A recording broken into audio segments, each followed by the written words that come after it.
नमस्कार, मैं हूं आपके साथ आयुषी शर्मा। हेडलाइन 24 न्यूज़ में आपका स्वागत है। ये रुक करते हैं आज की ताज़ा तरीन खबरों की ओर। उमाधाम कॉलोनी के रहवासी मूलभूत सुविधाओं से वंचित। भोपाल इंदौर हाईवे खजूरी के पास उमाधाम कॉलोनी के रहवासी हो रहे हैं परेशान।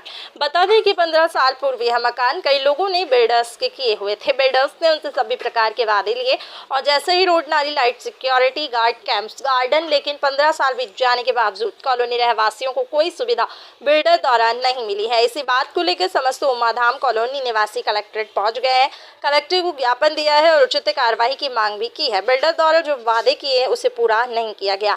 अब देखना यह है कि भोपाल कलेक्टर आवेदन पर किस प्रकार की कार्यवाही करते हैं। बता दें, अक्सर बिल्डर सीधे साधे भोले भाले लोगों को इस प्रकार प्रॉपर्टी बेचने के वादे कर लेते हैं और प्रॉपर्टी बेचने के बाद अपना पलड़ा झाड़ लेते हैं। कॉलोनी के निवासी M.K. सिंह और मनोज गोस्वामी ने बताया कि कई बार बिल्डर को शिकायत करने के बावजूद हमें मूलभूत सुविधाएं नहीं मिल पाती हैं। चारों तरफ घास ही घास है, जैसे जहरीले जीव जंतु आ जाते हैं और नजर आते हैं।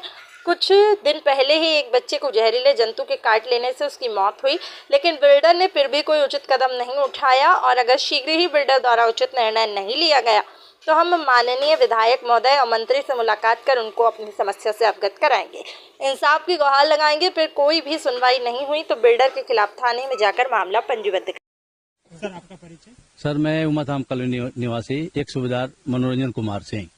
क्या समस्याएं हैं उमाधाम कॉलोनी में जिसको लेके आज आपने मीडिया को यहाँ याद किया? सर, हमने 2012 में इस कॉलोनी का बुकिंग कराया था और उस समय हमें काफी लालच दी गई थी, आश्वासन दिया गया था कि हम जो तमाम सुविधाएं आपको देंगे, लाइट, बिजली, पानी, अच्छी सी गार्डन देंगे, 24 घंटा पानी की व्यवस्था रहेगा, सिक्योरिटी रहेगा, सिक्योरिटी लाइट रहेगी, बाउंड्री वॉल रहेगा, है ना।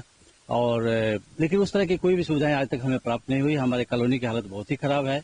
आए दिन हमारे यहाँ घटनाएं घटती रहती है। न तो सीवेज का कोई सही उसमें प्लान बना हुआ है। अब तो बिल्डर्स ने क्या आश्वासन दिए? आश्वासन तो हमारे को जो भी उन्होंने आश्वासन दिया था कि भाई हम पदस्थ हूँ, यहाँ खजूरी में उमाधाम कॉलोनी में निवास करता हूँ। कब से रह रहे हैं सर आप? मैं वर्ष 2015 मई 2015 से मैंने पोजीशन लिया था और मैं तभी से बच्चों के सहित यहाँ परिवार सहित रह रहा हूँ। क्या प्रमुख समस्याओं से इस वक्त आप लोग जूझ रहे हैं यहाँ जो कि डीलर के द्वारा? सर, सबसे बड़ी समस्या तो ये है कि मैं एक पुलिस वाला होने के बाद भी डरता हूँ इस कॉलोनी में रात्रि में आने से। मुझे ये डर लगता है कि कहीं कोई जानवर हमारे ऊपर अटैक न कर दे, कोई असामाजिक तत्व हमारे ऊपर अटैक न कर दे। और रोड आपने देखी है, रोडों की हालत इतनी बुरी है कि हमें मेरी गाड़ी खराब हो रही है। 10 बार हम लोग गिर चुके हैं, हमारे बच्चे गिर चुके हैं रोडों पे से। लेकिन आनंद खिल्ला से हम लोगों ने बार बार निवेदन भी किया इस संबंध में, तो केवल 15 दिन और 20 दिन और महीने बाद और दीपावली के बाद और होली के बाद बस यही आश्वासन मिलता है। बाकी आज तक न उनके द्वारा सुना गया है, न उनके प्रतिनिधि जो हमारे मीटिंगों में आए हुए हैं लिखित में उन्होंने दिया हुआ है कि हम आपका 1 महीने के अंदर आपका काम कर देंगे, लेकिन उसके बाद भी आश्वासन के अलावा और कुछ नहीं मिला। क्या प्रमुख यहाँ पे समस्याओं का सामना इस वक्त आप कर रहे हैं? जैसा कि आपने बताया यहाँ सांप वगैरह भी निकलती है और एक बच्चे की मृत्यु हुई है उसमें। हाँ बिल्कुल, ये अभी लगभग 2 माह पहले की बात है। एक 2.5 साल के बच्चे को सांप ने काट दिया था, जिसकी वजह से उसकी मृत्यु हो गई थी।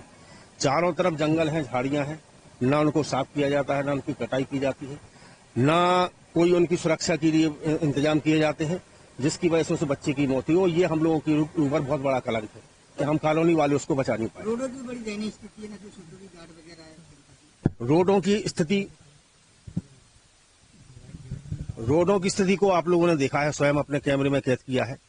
ये पेवर्स लाइन केवल मेन रोड से लेकर यहाँ तक बिछी हुई है। पहले हमें ये आश्वासन दिया जाता था कि चूंकि कॉलोनी डेवलप हो रही है तो ट्रक आएंगे, ट्रकों की वजह से ट्रक की वजह से रोडों का नुकसान होगा, तो इस वजह से हम रोड नहीं बना पा रहे हैं अभी।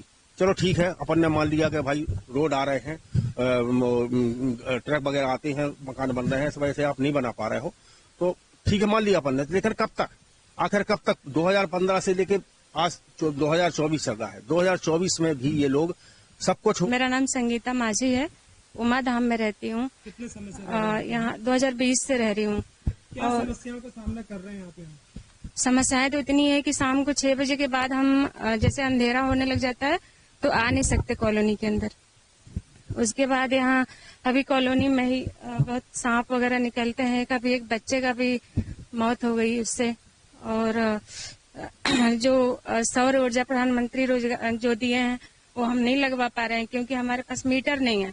सब मीटर लगा के हमारे घर में बिजली है, तो उस वजह से हम लोग उनका लाभ नहीं ले पा रहे हैं। और सब मीटर कॉलोनाइजर नहीं लगाया हुआ है, वो 7.5 रुपए ले रहे हैं यूनिट बिजली का। क्या मांग करना चाहेंगे आप शासन प्रशासन से? जो समस्याएं हैं इनका कैसे निदान? यहाँ हम लोगों का मीटर लगना चाहिए, परमानेंट मीटर लगना चाहिए, नल कनेक्शन होना चाहिए। नल कनेक्शन की इतनी परेशानी है, पानी की भी इतनी परेशानी है कि प्राइवेट घर में से पानी लेके हमें दे रहे हैं। रोड नहीं है, बारिश होने लग जाती है तो हम निकल के जा नहीं पाते। सर, जिस प्रकार से समस्याओं को हमने सुना है, तो आगामी रणनीति क्या है? किस प्रकार से करेंगे आप लोग इसका विरोध? बस आगे की रणनीति यही है कि आज हम कलेक्टर महोदय की जनसुनवाई में गए थे और वहां हमने अपनी प्रमुख मांगे वहां रही हैं। हम मेन रूप से हम लोगों को एक दिक्कत और सर आती है, मैं ये बीच में आपसे कहना चाहूंगा कि हमारी जो लेडीज है वो अक्सर पूजा पाठ वाली है, उनको यहाँ से कम 1 किलोमीटर जाना पड़ता है मंदिर के लिए। तो यहाँ मंदिर की कोई व्यवस्था नहीं, जबकि हमें मौखिक रूप से आश्वासन दिया गया था कि हम आपके लिए मंदिर बना के देंगे, तो आप लोगों की लेडीज को बाहर उस पर नहीं जाना पड़ेगा। अब आगे की रणनीति के बारे में है, तो आगे की रणनीति हमारी माननीय विधायक जी से मिलने की है, श्री रामेश्वर जी से, और उसके बाद यदि हमारे रामेश्वर जी हमारा सहयोग करेंगे तो हम फिर माननीय मुख्यमंत्री महोदय के पास अपनी मांगे रखेंगे और उनसे अपना न्याय मांगेंगे।